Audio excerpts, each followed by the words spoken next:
Doc and Percy enjoy their work at the big harbour, pushing and pulling trucks to and from the sea.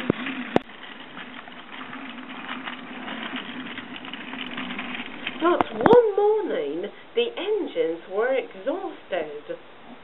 The harbour was busier than ever.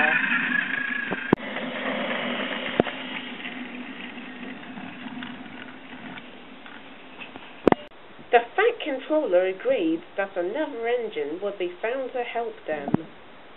"Huh," said Percy, "it's about time."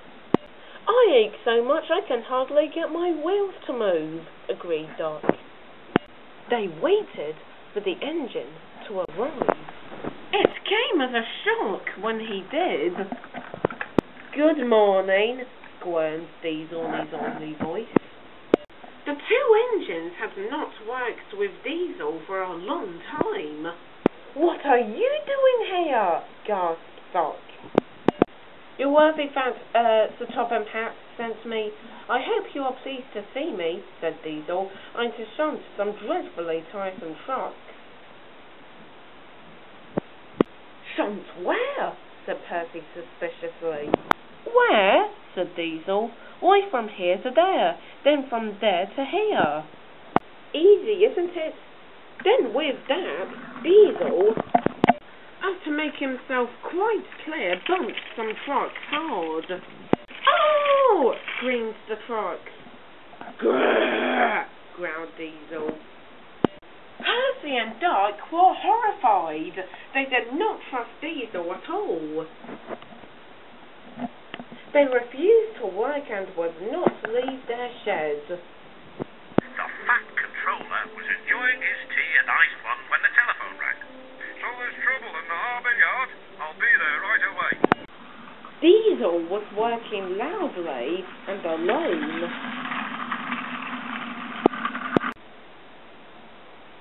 Cargo lay on the quay. Ships and passengers were delayed. Everyone was complaining about the Fat Controller's railway. Doc and Percy were sulking in their shed. "What's all this?" demanded the Fat Controller. "We're on strike, sir," said Percy. "Yes, sir," said Doc. "Beg pardon, sir, but we won't work with Diesel, sir." Then in a quiet, hurt voice he added, "You said you sent him packing, sir." "I have to give Diesel a second chance. I am trying to help you by bringing him here. Now you must help me." He was the only engine available. Doc and Percy went sadly back to work. Next morning things were no better. Diesel's driver had not put his brakes on properly, and Diesel started to move. He went bump! Straight into Percy. Percy had an awful fright. "Wake up there, Percy," scowled Diesel. "You have work to do." He didn't even say he was sorry to Percy. Later, Diesel bumped the truck so hard that the loads went everywhere. "What will the Fat Controller say?" gasped Percy. "He won't like it," said Doc. "So who's going to tell him, I wonder?" said Diesel. "Two little goody-goody telltales like you, I suppose." Percy and Doc did not want to be telltales, so they said nothing.